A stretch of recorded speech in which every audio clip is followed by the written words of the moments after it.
రాగమంజరి మాయమ్మ పేరు తలవనోళ్ళు లేరు మేస్తిరి కళాకారుల ఫ్యామిలీ మరి నే గజ్జ గడితే నిద్రపోదు నిండు రాత్రి స్వప్న సుందరి నీ మరత చూపు మాత వేల బంధ పంది రచ్చరాజు పంది ఊపిరి నీ వంట కొద్ది గుంటలోన డీరి విరిగిరి సూర్యుల నడుములోన తూకాబెట్టి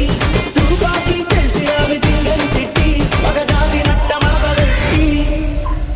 ఆ కుర్చీని మార్చబెట్టి ఆ కుర్చీని మార్చబెట్టి